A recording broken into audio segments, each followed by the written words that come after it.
Hello and welcome to the Exam Hall. This is the podcast where I sit down with a guest and we answer questions from what is known as the hardest exam in the world, the All Souls College Oxford Fellowship Exam. My name is Cherry and I will be your host. I am an ex-education professional, soon to be uni student, and I'm still working out this intro. So let me tell you about the hardest exam in the world. All Souls College Oxford is maybe the most exclusive academic institution in the world. To be eligible to apply, you must already hold a degree from Oxford or be currently studying at postgraduate level there. Applicants must sit a grueling process of 4 3-hour exams for a chance to receive one of 2 possible fellowships. They have to sit 2 specialist papers and 2 general papers, which is where we will be drawing our questions from. So, I've sort of told you about All Souls, and there's nothing left for me to do apart from welcome my guest for this episode. It is writer and theatre maker, Katie Miles. Woo! Hi. Hey, Katie. Hi. How you doing? I'm good, yeah. How are you? Having a good day? Yeah, having a great day, actually. What have you been up to today? I've been writing my dissertation. Ooh! Now, while applicants to All Souls must already hold an Oxford degree or be studying at postgraduate, here at the Exam Hall, we do not discriminate. Everybody is welcome. Everybody is equal. So, with that in mind, Katie, what qualifications do you have to be eligible for this opportunity of being featured on the Exam Hall podcast? Okay, yeah. So I am currently studying for an undergraduate degree in English literature from King's College London. Very nice. Very nice. Very nice. But other than that, this is, oh no, I'm a wanker. Be a wanker. We want wankerness. I have always loved learning. I think the greatest joy in my life has always been learning and academia when I've had access to it. I can't read books, so I'll have to talk about them instead. Nice. Have you got a favourite genre, favourite book, favourite word? Favourite word? Favourite something literature related? What would my favourite word be? That's a really good question. I like fricative. I've never heard that word before. Excellent word. Fricative. Can you tell me about fricative? It's a sound. No, sibilant. Sorry. Fricative.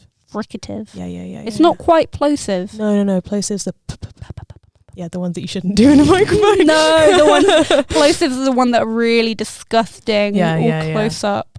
Yeah, but fricative is like Well, what does it mean? I think it's literally just like a hard sound. I think. Oh, so it describes the sound. Oh, I don't know. I don't know linguistics. This is really off topic. Hello. Hi. Welcome. So, the question for this episode is from the September 2013 paper. It's from the General Paper 1. It's question 19. And it is Defend Kitsch. Oh yeah, baby! Defend Kitsch. Defend Kitsch. Katie, tell me why you were drawn to this question. Tell me about Kitsch. Tell me about defending it. Okay, yeah. So part of my dissertation, actually, I'll keep talking about my dissertation throughout this whole podcast because it's consuming my life, is an exploration of kitsch in relation to adaptation and in theatre. I think a big thing for me is Nope, sounds like a wanker. Listen, here at the Exam Hall, we encourage wanking. We encourage wankers and wanking of all types, of all description. Yeah, okay, great. I'll keep that in mind. Be the most wanker Katie that you can be. Okay, great. Yeah. Yeah, so my dissertation, quite a lot of my dissertation is about the defense of kitsch. I'm looking at adaptations of medieval literature in TV and film and theatre, and a big thing that has stuck out to me is the role of kitsch in making work accessible. So yeah, I'm really interested in kitsch as a concept. Okay. I feel like the best place to start is really just, what is kitsch? For those listening, tell them what kitsch is. What is your personal definition of kitsch? Yeah. So kitsch is an art. It's an art form. It's an aesthetic form that is defined usually by stuff that is generally ugly to the general public, but is revered or enjoyed because it is ugly. So for the express purpose that it is generally tasteless or valueless. I think another word for kitsch is like sentimental. Like quite often they go together. Yeah. Okay. So it's that kind of thing of like something that in the public eye or in the usual eye or in the usual artistic eye is seen as something ugly and without value that people love because it is funny, and silly, and camp, of course. And yeah, that's kind of a definition of kitsch, I suppose. Nice. Yeah. This is the first episode I've had to do research for.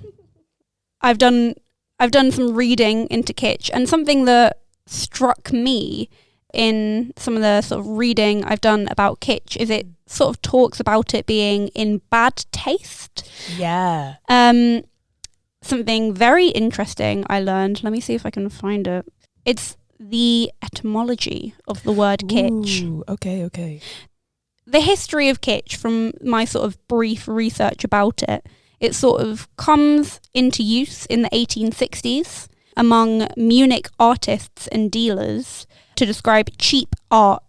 Yeah.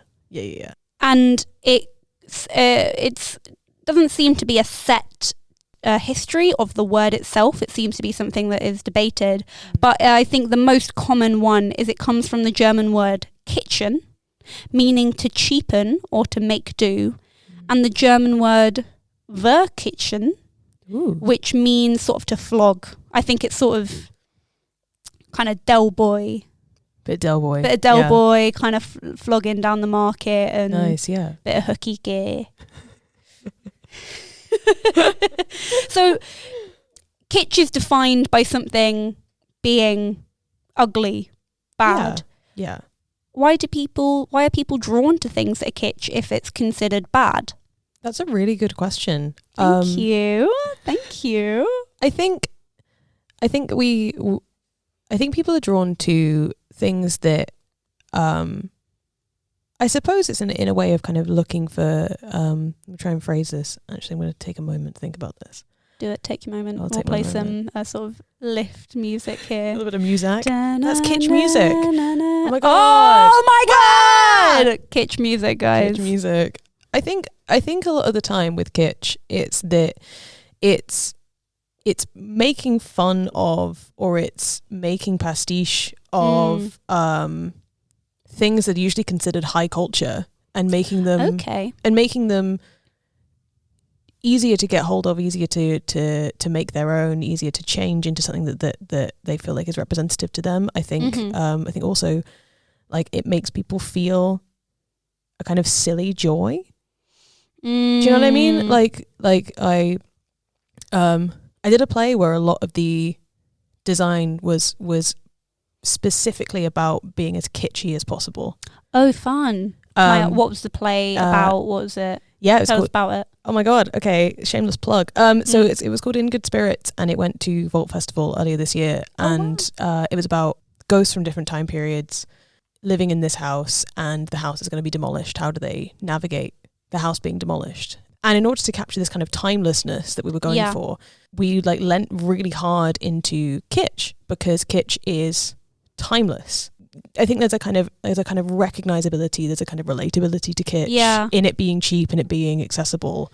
I think that idea of timelessness is really interesting in relation to kitsch, because a lot of it is things that have gone out of fashion and then have come back around to finding an appreciation. So I think is the Y2K trend kitsch? Because, you know, sort of a few years ago, people were going, oh my God, can you believe we were dressing like this in the 2000s? And when I say we, I don't mean me, because I was a child.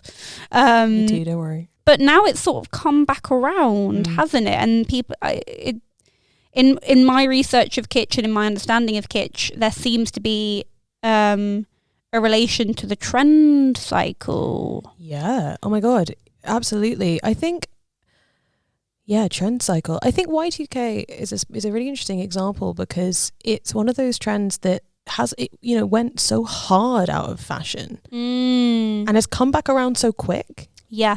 That you don't get from other trends.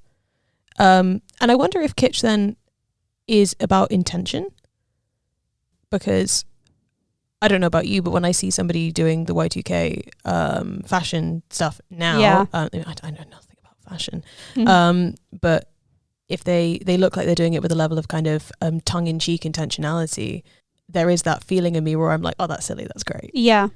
Whereas if somebody's doing it kind of like as a high fashion thing, I'm more likely to kind of go, oh yeah, it's whatever. Whereas I'm more drawn to what might feel like a more kind of humor, not humor, but like intentionally understanding that the way you're dressing is a little bit silly. And there's something really fun about that, and something really like, oh, I could do that, and I can do that, and it would make me feel good. Interesting. So how tell me about sort of your dissertation and how this related to medieval literature. There is a very famous Old English poem called Beowolf, and I won't assume anyone knows it because I'm not going to assume anything about anyone. And to assume is a whole thing. But so there's this poem called Beowolf. That's a lot of people have to study it at kind of GCSE level or like in secondary school or maybe at A level, or they've come across it at some point in their lives. There's loads of like comic books of it and all of that stuff. It's been, it's from the 10th century, so they've had time to make comics. It's all about the problem of adaptation. So the title of the dissertation is The Problem of Adaptation, Beowulf in the 21st Century. And I'm exploring the kind of pitfalls of Beowulf adaptations. Why do we care about Beowulf? Why do we keep adapting it? And why are most of the adaptations shit? And there is this one that I came across called 1,000 Years of Baggage. It's a musical. Okay. Well, they call it a song play, so I'm going to call it a song play. Okay. We'll use their terminology. Yes. Oh my! I feel like I'm having a stroke. We will use their terminology. We'll use their terminology. Thank you very much. You did it. Thank you very much. Proud of you. So there's this song play, and it's written by this guy called Jason Craig, and the music is by Dave Malloy. Yeah. Oh, yeah. I didn't know this. Yeah. I was already very invested. I'm now so much more invested. Yeah, right? I love Dave Malloy. Isn't he the best? He's doing The Witches at the National Theatre. Yeah, he is. Are you excited for that? I'm so excited for that. Oh my God, let's go together. Let's go. Let's go. Oh my God. But yeah, so it was one of the first musicals that he ever wrote the music for. And so much of the musical is about like navigating how we tell stories and the methods we use to tell stories, especially ones that have like this massive academic culture around them. Because Beowulf, like at this point in time, is so like it is like the university medieval literature canon. Massive canon. Yeah, like the canon. You can't avoid it, and people fucking hate that, and fair enough. Sure, like fair enough. Yeah. And so their kind of thing was that they wanted to have fun with a story that has for so long been seen as this like literary art. And one of the methods that they use for that, they don't expressly say that it's kitsch, but that's what they're doing. Yeah. The entire thing is a kind of kitschy pastiche of musical theatre and of medieval literature. This brings me to a really interesting point. So this is camp, so it's I'd say parallel to kitsch. Oh, massively. So Susan Sontag's Notes on Camp is a listicle where she tries to define the sensibility of camp, and it's a really interesting read. It was the basis for the 2019 Met Gala, which everyone has an opinion about. Here are a few quotes. The pure examples of camp are unintentional. They are dead serious. Intending to be campy is always harmful.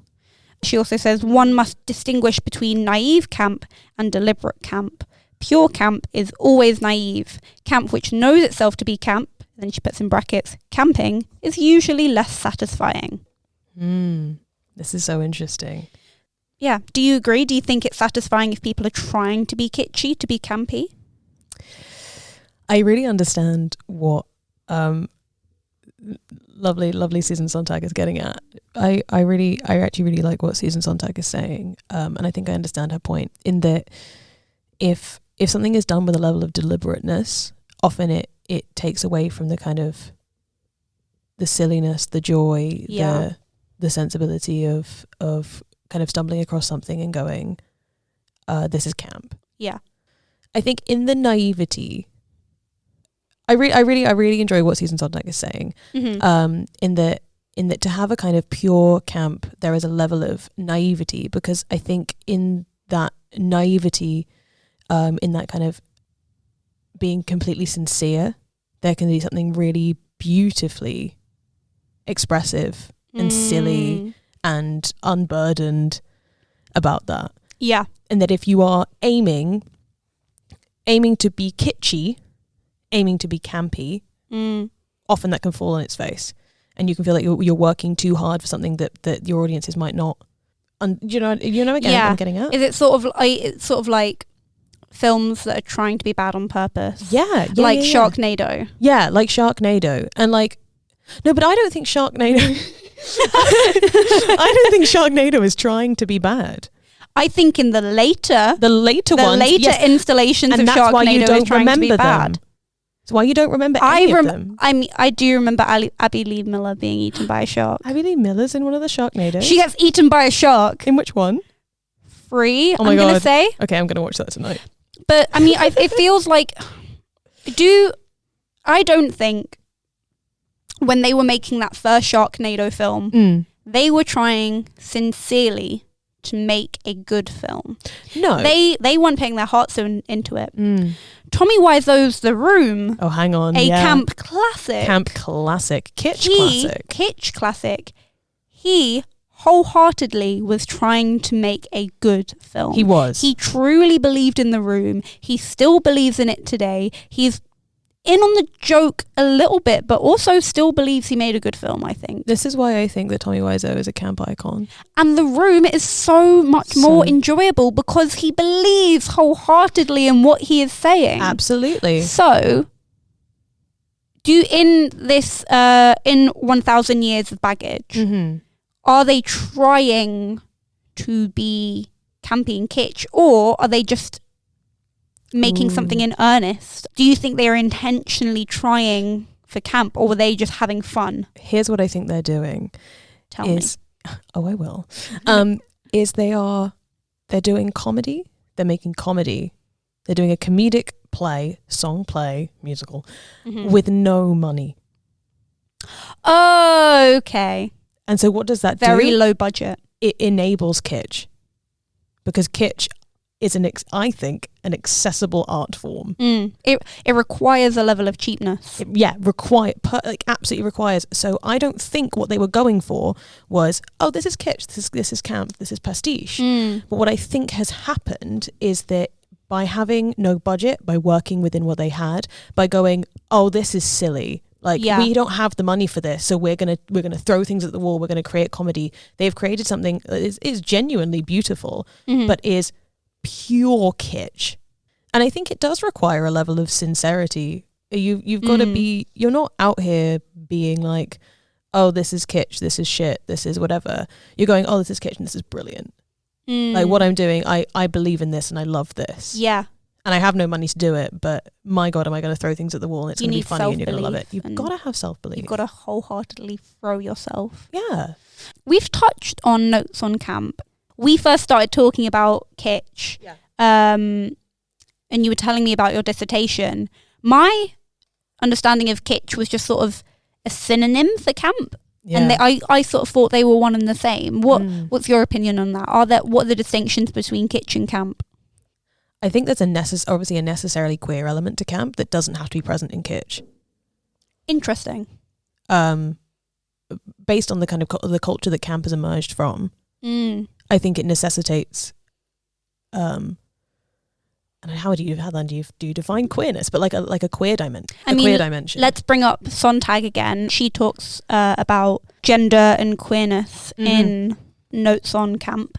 She says, as a taste in persons, camp responds particularly to the markedly attenuated and to the strongly exaggerated. The androgynine is certainly one of the greatest images of camp sensibility. Allied to the camp taste for the androgynous is something that seems quite different but isn't. A relish for the exaggeration of sexual characteristics and personality mannerisms. The corny flamboyant female. Exaggerated he-manness. Something that else she says a bit later on, which I found so interesting. Camp is the triumph of the epicene style. I had to Google what epicene means. What does epicene It mean? means sexless. Oh, and then she talks about the convertibility of a man in quotation marks and woman in quotation marks, person in quotation marks, thing in quotation marks. There seems, reading it, I mean, she brings up Oscar Wilde in the essay. Camp has a distinctly queer tinge, and I'm surprised to hear that you don't think that's particularly as translated in kitsch. Yeah, I think to me, camp has a big human element. Camp has a human element and a queer human element, whereas kitsch is in my kind of understanding of it is something that is. It emerges from art, emerges from aesthetics, and then maps onto other dimensions. That's whereas a really kind of camp comes at it from the human. In my kind of understanding of it, yeah. Wow, that's really interesting. That's really, really interesting. Both camp and kitsch in my sort of research, they seem to be concerned with the decorative and the exaggerated. What I noticed in writing about camp versus kitsch is often a lot more concerned with decoration and art. Yeah. And what I noticed is people talking about art being kitsch and camp being performative. Yeah. How can kitsch be applied to performance? Gosh, I think in my kind of view of it, I wouldn't describe 1,000 Years of Baggage as camp, but I would describe it as kitsch. Why? That's such a good question. I think because there isn't that complete naivety. There isn't that Tommy Wiseau complete sincerity of the room. Okay. There is an understanding in baggage. I call it baggage for the dissertation, so I'm going to call it baggage. Go ahead. There is an understanding in baggage that what they're doing is aesthetically cheap, and what they're doing is comedic. And I think that's what pushes it more to kitsch than to camp. Also, I don't think there's a queer element to 1,000 Years of Baggage. I think maybe a queer element doesn't have to apply for something to be camp, but definitely in my understanding of it, it has a specific. I mean, she talks. Sontag. There's a really funny quote. Oh, here it is. The peculiar relation between camp taste and homosexuality has to be explained. While it's not true that camp taste is homosexual taste, there is no doubt a peculiar affinity and overlap. Homosexuals, by and large, constitute the vanguard and the most articulate audience of camp. Yeah. That's... Who knows why? Who knows why? I think we know why. Yeah. Exaggeration. Yeah. Performativity. You know, non-binariness, not as an identity, but as a being outside of binary. Yeah. I think there's something really interesting to be said for camp a lot of the time is concerned with the exaggeration of binary roles. Absolutely, yeah. And I think it's really weird sometimes how queer people can be drawn to really hyper masculine and hyper femme portrayals that a lot of the times are like somewhat misogynistic or oh my god, yeah, homophobic. I think sometimes it's a strange thing where we'll be really drawn to them. It's reappropriative, isn't it? It's reclaiming forms of identity that have been leveled against the queer community. Yeah, you know people who aren't man enough, therefore are ostracized, or aren't femme enough and therefore aren't women. And it's that reclamation of those identities and going, we're going to perform them and we're going to perform them better than you, and these are ours now, and we can do what we want with them. That's what I think. Yeah, that's my 2 cents. Love it. Let's get back onto Kitsch and baggage. How do they translate Beowolf? Where does Beowolf come into baggage? Yeah, it's really interesting what they do with Beowolf as a dude, as a guy. Okay. So Beowulf is in the medieval story. He's a warrior. He's a big old dude. He rips off a guy's arm with his bare hands. Yummy, yummy, yummy. He fights naked. He's a man's man. He's a man's man. He's a man's man. Yeah. Aren't we all? Haven't we all ripped off other people's arms and fought naked? Yeah. We've all done that. I do that every day. It's a regular Saturday night. I run into the forest naked and tear off people's arms. We should do that together sometime. Oh my god, we should. And then we could go for brunch afterwards. Oh my god, yeah. Let's do it early in the morning. Mimosa.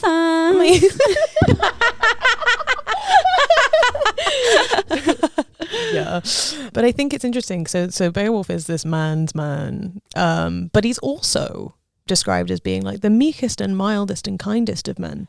Ooh. So he's this very kind of non-stereotypical stereotype. Yeah. Interesting that there's that dichotomy. Yeah. Look at me using academic words. But yeah, he's like this big burly dude. He's almost quite an androgynous character, could you say?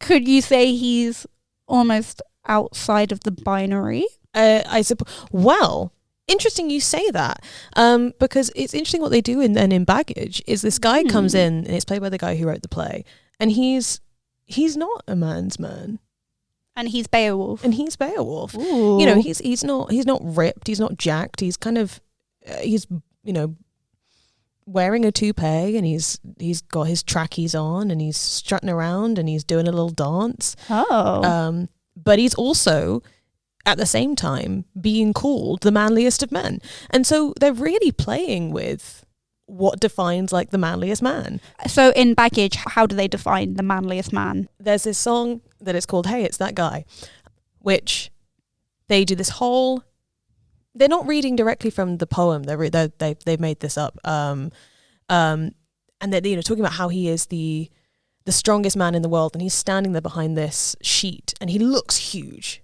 Like he looks like a big, bulky, burly man.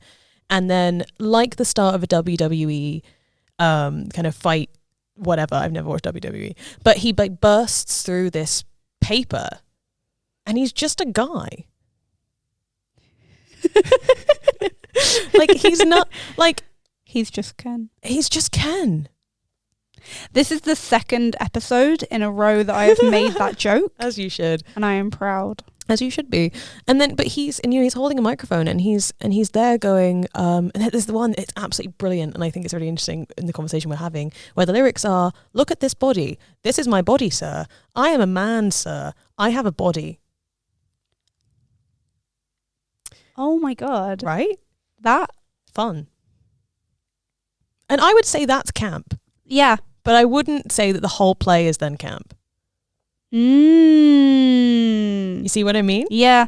Let's talk more about the adaptation of Beowulf. So so number one, Beowulf himself in the original, somewhat androgynous. Yeah. And then in Baggage, they translate it to be just a guy. Yeah, so I think it's interesting. I guess you have to take into consideration this. Oh God, the fact that what has happened to Beowulf throughout adaptation is that talk about the adaptation of Beowolf. All the adaptations of Beowulf. He has gone from like this, what he is in this poem is this kind of like, big strong man's man who is also really kind and really gentle and would never do anything wrong in his life.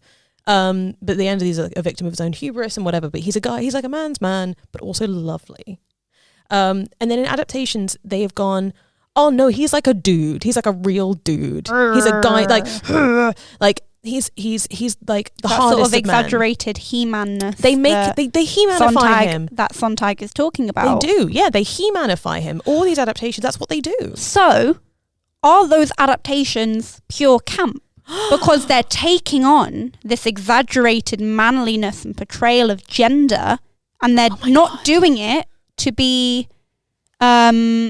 subversive or ironic. They're doing it wholeheartedly and with their chests because they believe in this image of manliness. Yeah, that sort of Conan the Barbarian, He-Man manliness. Yeah. Oh my god. Are those adaptations camp, Katie? Are they camp? Yes, God, yes, they are. No, absolutely, I'd say they're camp.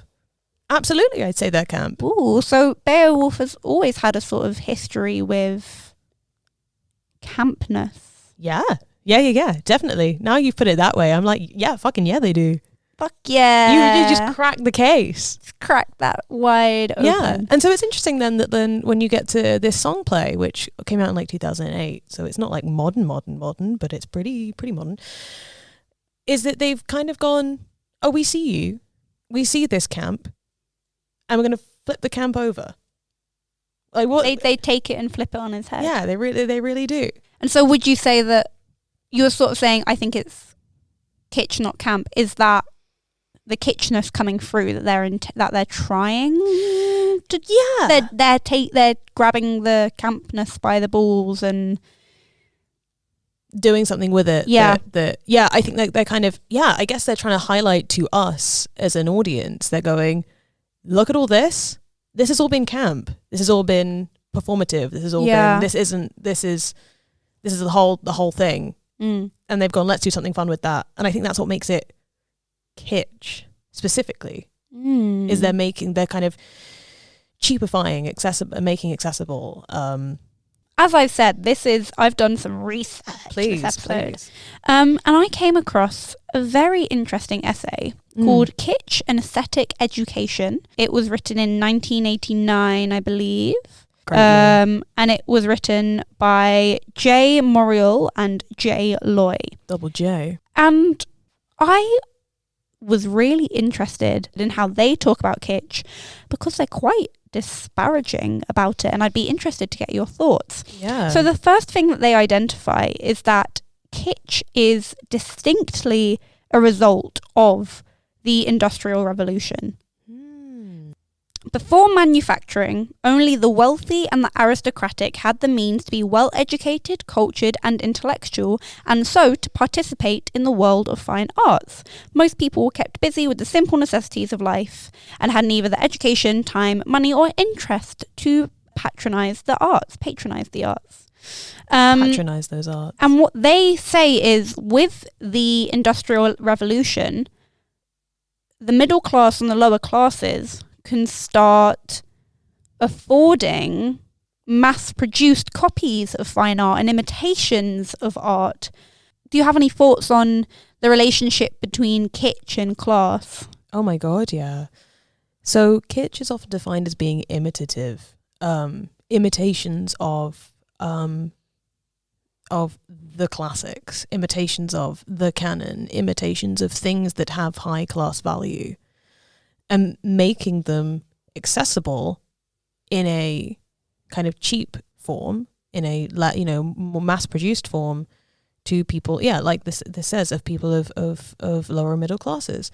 And I think maybe it's a whole conversation about capitalism and materialism, but I think in its purest form, kitsch is a way of democratizing access to art. Ooh, for sure, because if kitsch is the ability to make things with no money, to make things of value with no money, that are fun and silly and, you know, can mean something to people because they are like the thing that is meaningful, let's say in this scenario, then all that kitsch is doing is going, you who's never had access to these things, have access to them. It's not the real thing, but does that really matter? You have it, and you can see it, and you have access to it, and you can do it. I think it's really interesting,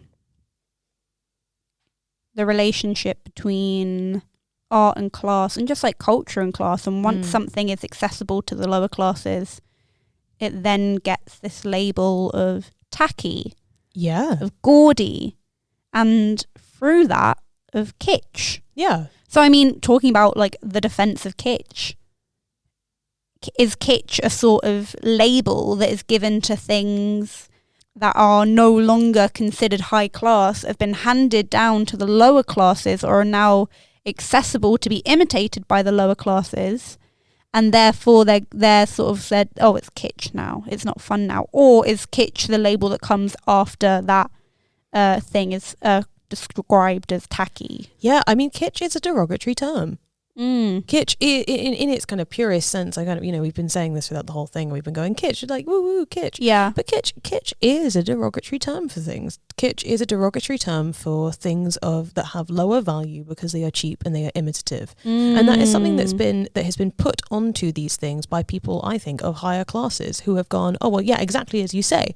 Well, we don't want this thing anymore, so you can have it. And now it's kitsch, and now it's tacky, now it's gaudy, now it's too much. If you have it, why do you have it? And it's disparaging people from lower socioeconomic backgrounds to have things that have been of value. Yeah. To a higher class at some point in time. Now it's touching your hands. Now it's tacky. Yeah. Now it's tacky. Kitsch and aesthetic education is such an interesting article because it's really, really disparaging about kitsch. And it, like I said, it's from 1989. Okay, quite a while ago. And I think it makes some interesting, almost like predictions about like the trend cycle. Ooh, okay. And it talks about how kitsch is dictated by advertising. Interesting. Because so sort of people buy what is in vogue, or the lower classes are buying what is in vogue and what they are told is vogue by advertising in all of its forms, whether that is sort of direct, buy this thing, or whether that's influencers or something they've seen on TV. Yeah, let me pull out a quote from this article. Most people today don't see planned obsolescence as a marketing gimmick. They embrace it, for it gives them a chance to make new purchases, and a good part of their identity lies in the act of purchasing. For many people who make nothing themselves, shopping represents at least some connection to the world of material things and, perhaps as a greater boon, some structure to their daily lives. They can shape their identities too, of course, by their association with what they buy. This is sort of aligning kitsch with trends. I think it's such an interesting thing that it comes from 1989, and this feels so relevant to sort of Shein and TikTok micro trends, where we've really seen the trend cycle just go so quickly, and one thing that is considered in trend one week is now considered tacky, out of it, kitsch the next week. I'm wondering what your thoughts on kitsch being directly a result of capitalism and trend. I think that's so interesting and not a way that I would have thought about it before. Yeah. This essay really shook me. I think it's really interesting. I think definitely what you say about the Shein stuff is, with the trend cycle moving so fast, that things become kitsch, don't become kitsch, become tacky, don't become tacky, become good, become not good within weeks. Yeah. I mean, you can buy something on Shein and then by the time it arrives to your door, it's no longer what's on trend. Yeah. No longer trendy, which I think is just crazy. And I wonder if that's dissolving what kitsch is. Ooh. Then. I wonder if kitsch doesn't really apply anymore.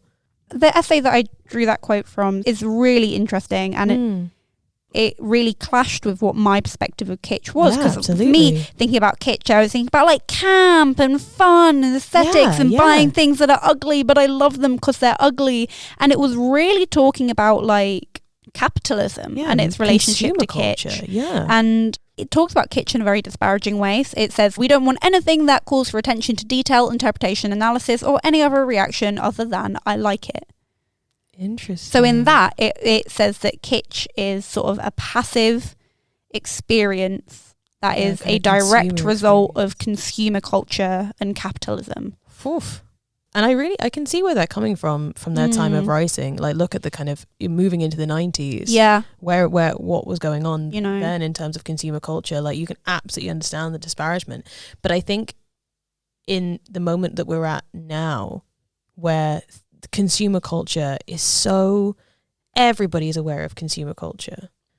I wonder if kitsch has been recalibrated. Like, what kitsch means is different now.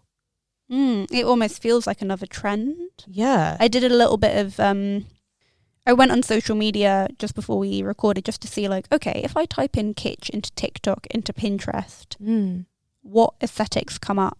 And it is this sort of maximalism, massively, gaudy.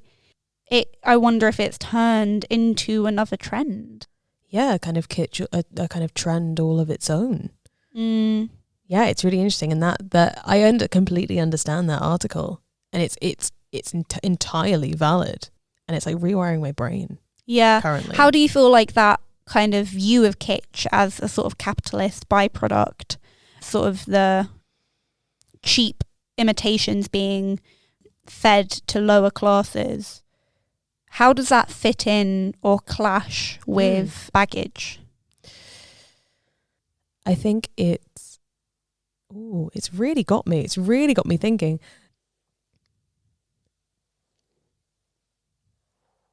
I think there's definitely something to be said about if kitsch arises from the Industrial Revolution, which it does, and it is this way of giving of the masses, the general population, having access to high art, having access to things of value, to then have it vilified as consumer culture in the 1980s is a really interesting progression. Yeah, definitely. And I think there's a lot that could be said about that. But it's that passing down of stuff, of going, this is no longer valuable to us, so you can have it, you poor little peasant boys. And then 100 years later, two academics come on here and go, oh, well then capitalism is all your fault. I mean, this really gets into I found the question itself, defend it, kitsch, yeah. Like, what was that? Really interesting. And I think like this is a perfect example of like maybe what kitsch needs defending from. Like that sort of idea that, oh, if art isn't serious and dark and bleak, then it's not worthwhile. Yeah. Exactly. Like, why can't we just have fun? Exactly. And I think that's why people, I think that's why people like bloody Warhol and like Basquiat and Banksy and all of those pop artists were so, in this time period, you look at 1989, were like either at the top of their game, I don't know what the dates are, but like either at the top of their game or being like actively vilified for being consumerist. It's so interesting you bring up Andy Warhol, because as I was doing some research into kitsch and looking at this idea of like the democratization and consumerism, democratization of art and consumerism, that is exactly what Andy Warhol was making art about. I mean, there's a quote from Andy Warhol where he's like, I'm really fascinated. I don't remember exactly, but he's talking about, the same Coke that Marilyn Monroe drinks is the same Coke that you drink. Yeah. I mean, he grew up, I think he was Philadelphia, Pennsylvania, like really poor son of immigrants. So he was really concerned with consumerism. Yeah.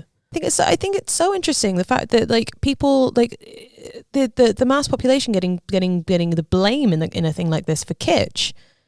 For creating kitsch, for being consumers, when I don't think the wanting to have things that are low art but make us happy, or having access to low art that is silly, or makes us laugh, is necessarily a marker of society crumbling to capitalism, especially not in this moment.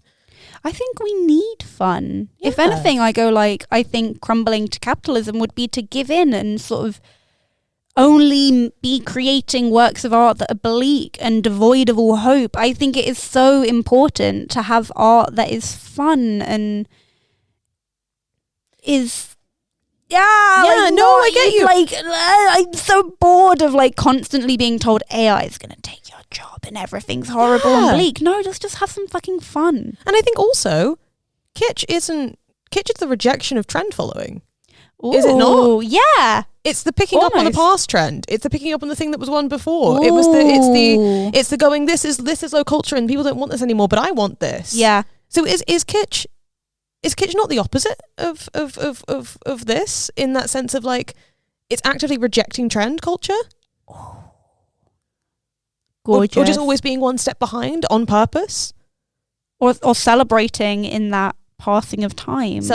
Celebrating changing of trends, or not celebrating the trend cycle, not for the thing that it's creating, but for what it's left behind. Finding value in what is no longer considered on trend or good taste. Exactly. It's a celebration of bad taste. It's the celebration of things that our culture and our society, because we live in a society. Oh my god. Society. That our society has gone, we don't want this anymore. This isn't making us money. This isn't giving us value. This isn't aiding in the lovely train of oil towards destruction. We don't want that anymore. And kitsch goes, well, you think this is ugly, but it's mine now. I feel like that's where the queerness really comes in for me. That's why, to me, kitsch, I think, is so queer, is because it's taking this lost and abandoned thing that we as a society have decided has been bad taste and no longer good, and we're saying, but isn't that great? Isn't that, look how ridiculous and big this is and in your face. Like, it's a celebration of ugliness. Or what society perceives as ugliness. Yeah. Because how can we say something is ugly? That is totally based on, that's totally subjective. It's classist. Oh, baby. Who decides what's ugly but the people who are in charge? Or the people who have access to deciding what ugly is and isn't. Yeah. Do you know what I mean? Yeah. we sort of broken down kitsch quite a lot. I'm really interested in the first part of the question. It's a really interesting question. 2 words. Defend kitsch. We sort of touched on it already, but why does kitsch need defending? Mm-hmm. And what are we defending it from? You white knight of kitsch. And the white knight of kitsch. Oh my God. Or I feel like kitsch wouldn't have a white knight. I feel like it'd have like a pink knight. Like a trash knight. Or or like a knight, a rainbow knight, or maximalist knight of kitsch. Neon knight. Oh my God, neon? Yes, please. Give me that. Fuck Christopher Nolan. Fuck the Dark Knight. And the neon knight. The neon knight of kitsch. Riding in on my skateboard. What's like the kitschest kind of vehicle you could have? The kitschest mode of transportation? Unicycle? Ooh, no. Penny farthing. Oh, stop it now. Stop it with that big old wheel. Or, there's this guy who like rides around on this like ridiculous bike in South London, and it's got like feathers, and I can't remember his name for the life of me. I cannot remember his name, but like he's known in South London, and he just rides around on this like campy like bike that's covered in feathers and streamers, and like he wears a top hat and it's gold and it's sparkly. That he is the fucking... Because that's sincerity. Yeah. And he has an Instagram account, and in it he says like, I do it to make people happy. I want... Oh my God. It's silly, but I want to make people smile. Wherever they're like walking along the pavement, I want to make them smile as they're walking down the street. That's kitsch, bro.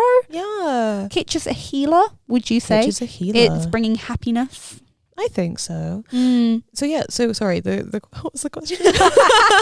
I totally went on a tangent then. Yeah. The neon knight of kitsch. Why Does kitsch need defending? Okay. And who or what from? Okay. I think kitsch needs defending from falling into exactly what the article Kitsch and Aesthetic Education is trying to say about the role of kitsch.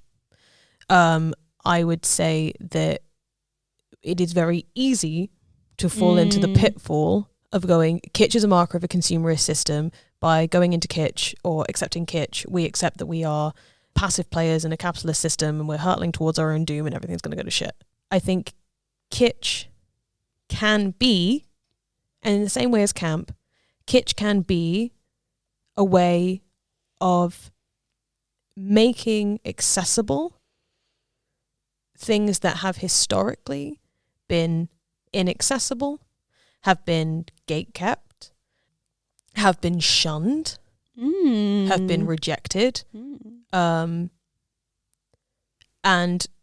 putting that power to create, to express, to explore, to play, to have fun in the hands of people who wouldn't usually have access to those things. Yeah. That's what I think.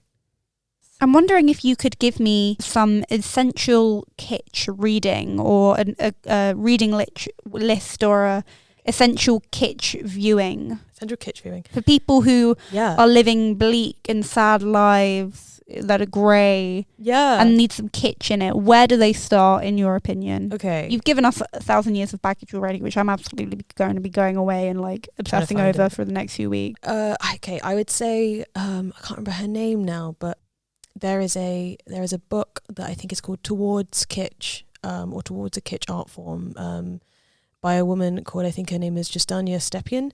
Okay. Last name is definitely Stepien. I can't remember the rest of her name, but I'm sure you can find that somewhere. And that's a really interesting look at kitsch and also camp. Ooh. And it's all in all things. So it's in art, in horror film.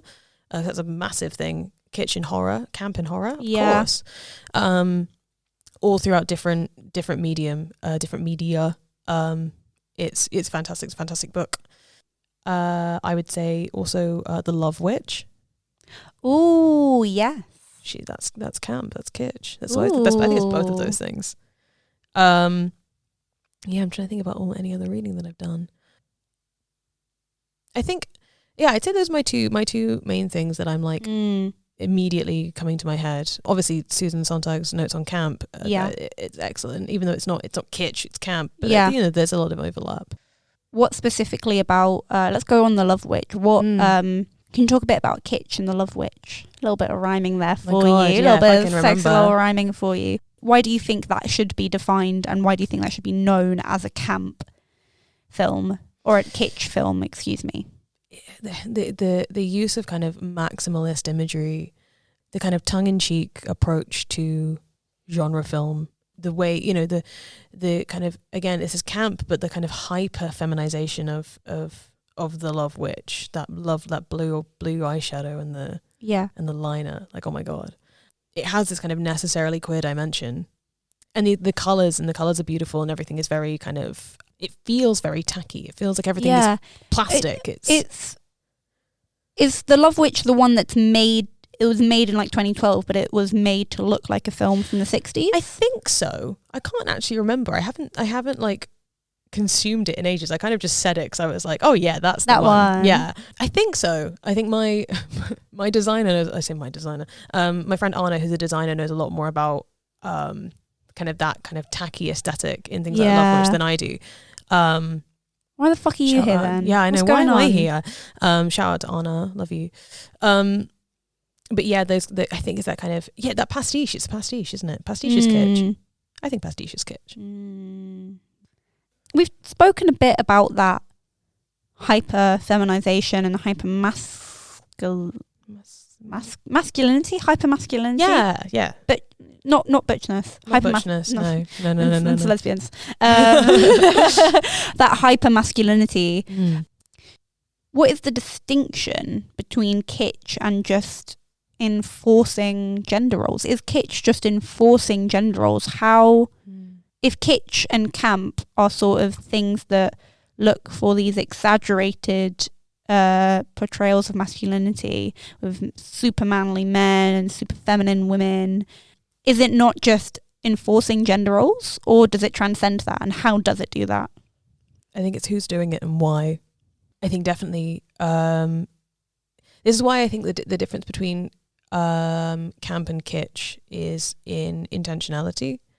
I think if camp is sincere and naive, then kitsch can kind of know what it's doing to a degree. There needs to be a level of sincerity, I think, in order to kind of pull it off.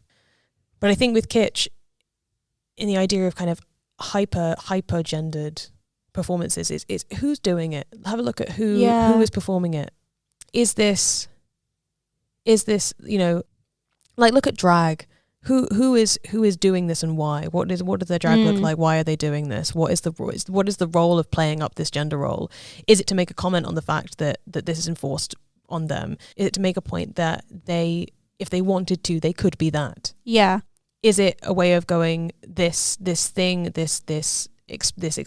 is something that I am rejected from, so I'm going to play it up for comedy. I'm going to make you see how stupid this is. I'm going to make you see how pointless this is.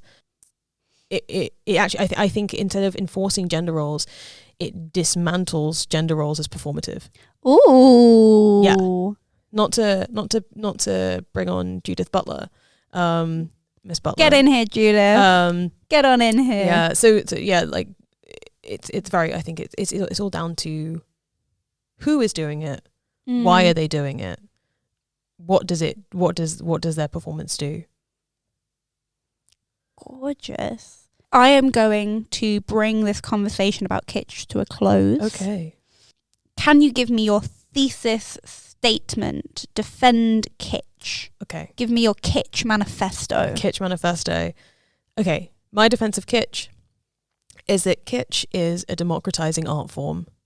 Kitsch is a way of accessing high culture through a necessarily low culture lens, with a level of intentionality to create joy, create silliness, sometimes make critical commentary on the nature of things. Before we close out the section, I just want to give you a quote from an essay called In Defense of Kitsch. Cool. It is by Ed Simon, and it's on JSTOR Daily. I'm going to include a reading list in the description of this episode, just because I've really read just like so much amazing stuff, and I'm definitely going to send me some 1,000 Years of Baggage stuff that's going to get included. I just want to share this quote because I think you'll really like it, and it was really refreshing to read after such a disparaging essay, kitsch and aesthetic education. The essay speaks specifically about kitsch and religious iconography. Ooh. I know. Fun, right? Ooh. Fun. Kitsch should be understood not as a lack of taste, but as the declaration of ownership over sacred things by the mass of humanity. A shaker chair states certain beautiful things about God. Simplicity, parsimony, elegance, silence. But kitsch can say something about God as well. Glory, complexity, colour, grandeur. That's a brilliant quote. It's a gorgeous quote, right? Beautiful. I really like the idea of like the mass of humanity. Yeah. Kitsch is a unifier, maybe. Kitsch is a unifier. Kitsch is the great leveller. You know what? I think two types of people in this world. People who look at kitsch and camp and they roll their eyes and they put it down and they go, ugh, gross, disgusting. And then people who are right. Truly. People who say... Snaps for that one. Snaps. People who can just fucking have fun. Have fun. Have fun. I'm so tired of art having to be deep and dark and sad and grief. Have fun. Yeah, have fun. Let's play. Let's have a good time. Let's have a good time, bro. Yeah. Let's go rip off arms in the woods. Let's get naked and rip off arms in the wood and be super masculine, but also meek and shy and not like those other boys. Hey, Beowolf. Hey, Beowolf. Katie. Cherry.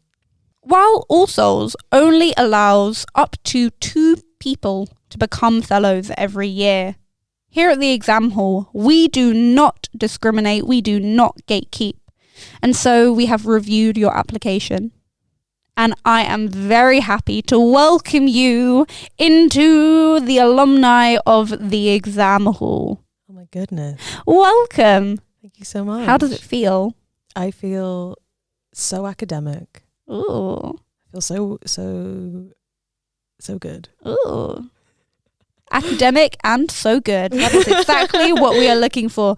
Now, if you get into All Souls, you get 7 years to complete any research project you want. You get funding, you get salary, you get board, you get to study any subjects you want at Oxford, and you get contacts with leading scholars and professionals in your field. So, my question to you, Katie, you have 7 years, no financial barriers, all these open doors, all these resources. What would you do with 7 years of research?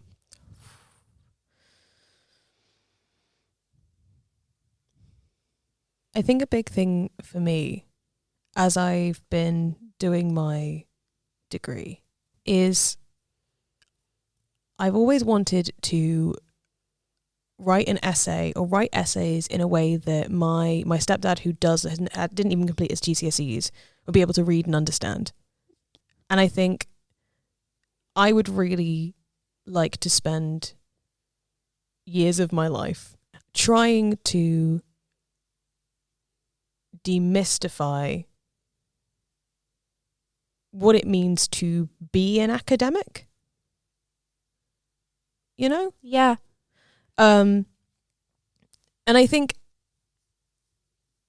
it's really important that people have access to knowledge and have access to Absolutely. And this is what this entire podcast is about, isn't it? Have access to knowledge, have access to the ability to not just read but discuss, to discover, to talk, to play, to feel like their mind is worthy, like their mind is validated, like they have opinions and they're allowed to have opinions.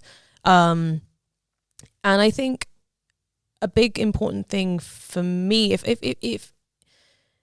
if a lot of my university experience didn't have to be writing for a rubric, writing for a marker who has, you know, a wealth of knowledge far beyond what I've got and probably will ever have, but to be able to write papers about things that interest me, that make me feel joy, like a dissertation on Kitsch in Beowolf, and be able to then write about these things and be allowed to write about these things in a way that I could then hand that to somebody who doesn't have access to education.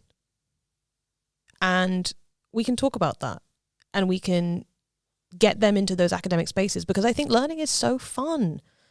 Right? Academia is so fun.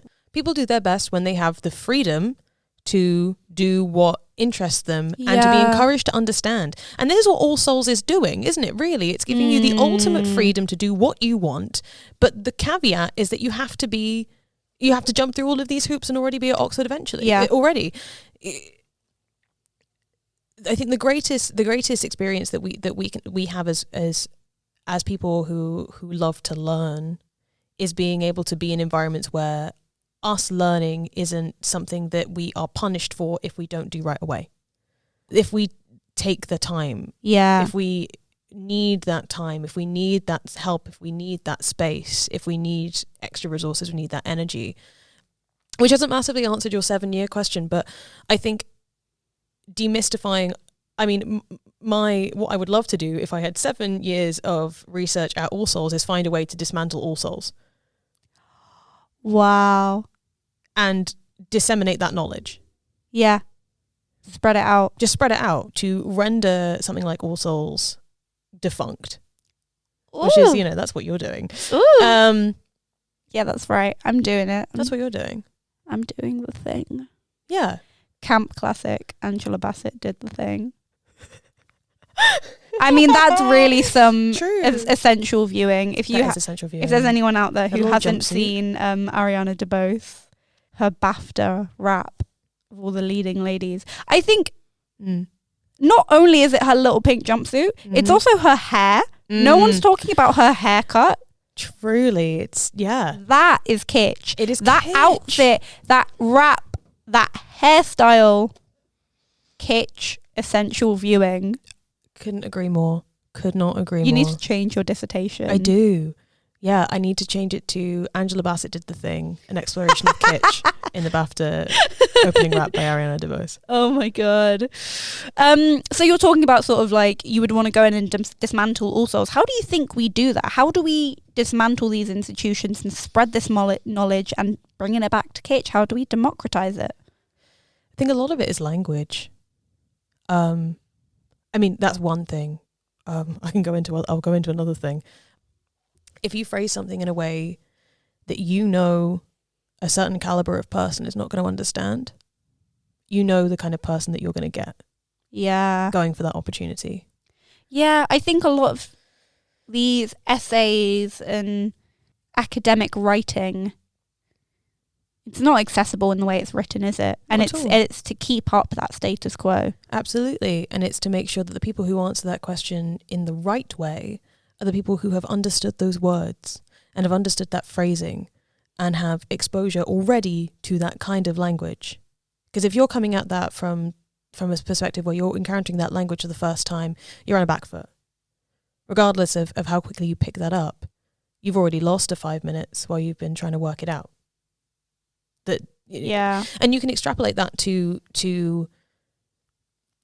all things. Yeah.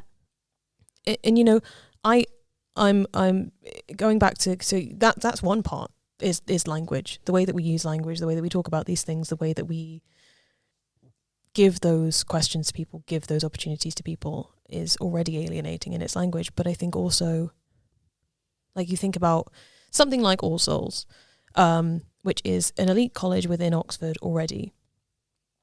I hadn't heard about All Souls, and I don't think most people have. No, it's not that well known about.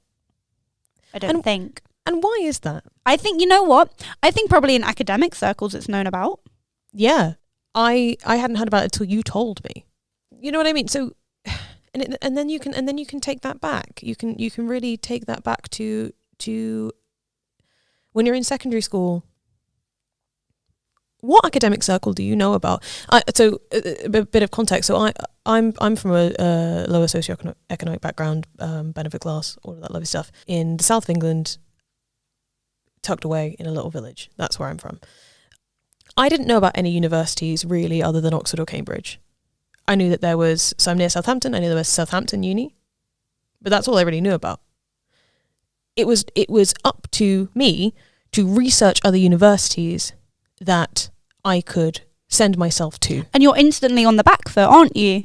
Absolutely. Because if I think I have a real problem with institutions, creative institutions, academic institutions who are like, well, we have these bursaries and we have these opportunities and we have these, opportunities for people to, we have this opportunity for creative young people to come in, to give them opportunities. But like, something I always say is, how am I meant to know about this? Exactly. You've put it on your website, you've put it on your Instagram. I don't know you exist. Yeah. How, like, if people don't know these institutions and these opportunities are out there, they can't take them because the existence of these spaces themselves are gatekept. Absolutely. And it's that exact thing. So the universities I knew about when I was kind of coming up to, say, like GCSEs, Oxford, Cambridge, maybe Manchester. Yeah. Those big universities, and the one that was near me, which was Southampton Uni, and then there was Solent Uni, which is the arts uni, mostly arts uni, and that is all I knew. And then you get to sixth form and you go, but I'm not going to get into Oxford or Cambridge. And where do I go? And I don't want to stay in my hometown, and I love learning and I love academia. But I don't know where I can go. And for so many people, they then go, well, I'm gonna not go anywhere. As well as language, it's also the institutions making themselves institution's a whole thing. The institution. They need to make. They're not. Are they actively reaching out to untapped groups? Or are they actively reaching out to groups who aren't currently engaging in them? And this is a massive thing. Or are they just relying on what they've always relied on, which is the upper middle classes who go to grammar schools, who go to private schools, the people whose parents went to university and know how these things work. Absolutely. And I think that's exactly what I'm getting at, is if the universities go, oh, but we want people from all backgrounds, we want to accept people from all backgrounds, we want to diversify our pool of students, but what are you doing to actively do that? Yeah, you're not coming to the schools that you are trying to target. And that, and I think that's, so as well as language, it's visibility.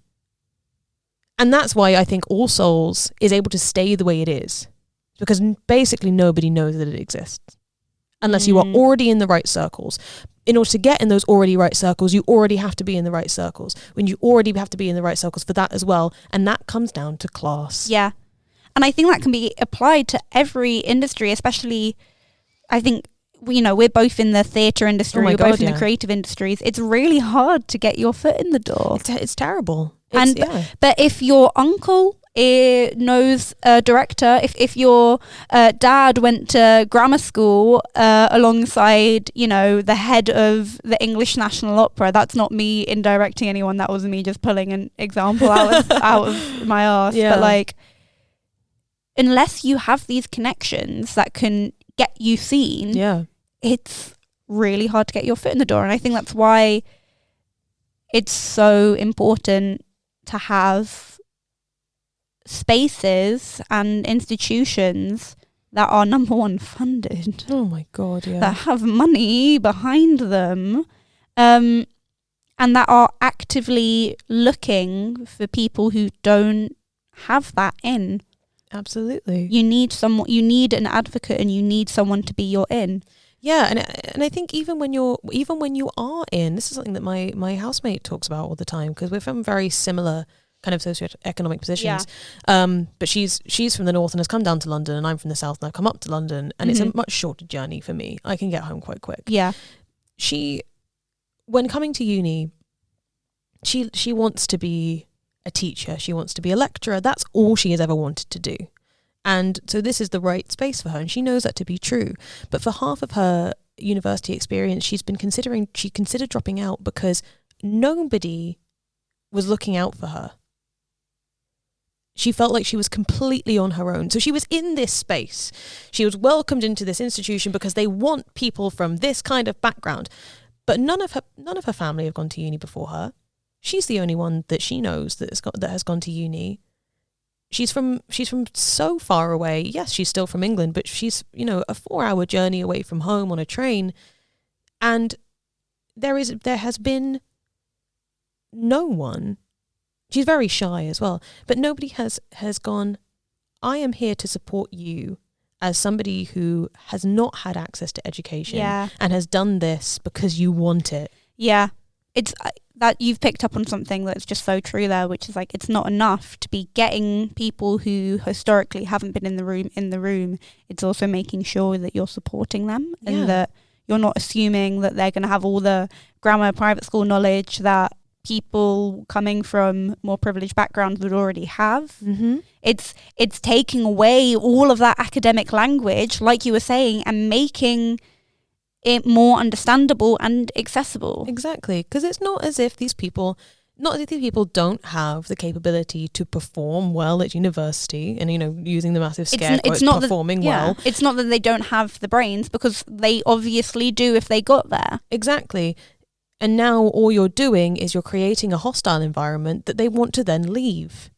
And it keeps people out. It keeps them out. And I mean, then I wonder if the question is, do I stay and suffer so that hopefully one day, maybe if I get in the room, I can be an advocate for these people? Or do I in the name of self-preservation, just quit. Yeah, absolutely. And that applies to any industry, especially the arts industry. Oh my God. In the arts, it feels like there's a lot of you need to suffer kind of mentality. You should be suffering. You need to suffer through. Yeah. You need to be working day and night. And it's like, no, guys. I'm tired. Let's be nice to each other. Let's all be friends and have sunshine and rainbows. But it's that thing of, if you can't handle the heat, get out of the kitchen. And it's like, why? Well, you're like adding gasoline to... Yeah, you're the one setting me on fire. They're taking people from lower class backgrounds and covering them in petrol. Yeah, exactly. Like get out the kitchen, guys. If you can't handle it, it's fine. They set the match. Meanwhile, they're in like the lock-in. I've ended up on a it's fine kitchen metaphor. Kitchen metaphors. That's nice. All right. Exactly. Yeah. This feels like a nice place to end the conversation, Katie. Yeah. Thank you very, very much. No, of course. For answering my kitschy questions and for talking about education. Before we say goodbye, is there anything you would like to plug or promote? So you can find me on Instagram at KTMiles, so that is KT Miles. On Twitter, KTMiles_. I'm not doing anything fun at the moment, but I might be soon. So social media is the place to be. Yay! Katie, thank you very, very much for being with us. Thank you very much. Thank you for having me. Gorge. Any final kitsch words of wisdom? Have fun. Just have fun. Life's too short. I love it. Thank you very, very much for listening to this episode of The Exam Hall. My name is Cherry Eckel and I have been your host. If you're interested in what I'm up to, you can find me at Cherry the Eckel on Instagram and Twitter, and Cherry Eckel on YouTube. If you want to keep up to date with The Exam Hall, you can follow us on social media at The Exam Hall Pod on Instagram and Twitter. If you enjoyed this episode, please follow the show, share it, rate it, and if you didn't like it, you've been listening to This American Life. I thought that was funny. I thought that was a good one. Thank you. Thank you very much. If you listen to this episode and you're like, I want to do that. I want to get involved. I want to be a guest. Come get involved. Come be a guest. If you do want to be featured on a future episode of The Exam Hall, you can get in contact on social media at The Exam Hall Pod, or you can click the link in the episode description, which will take you to an expression of interest form. Before we go, I would like to say some thank yous. Thank you to Boundless Theatre, whose support made this podcast possible.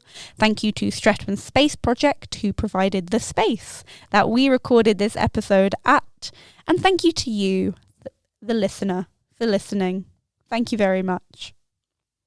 Have fun, guys. See you later.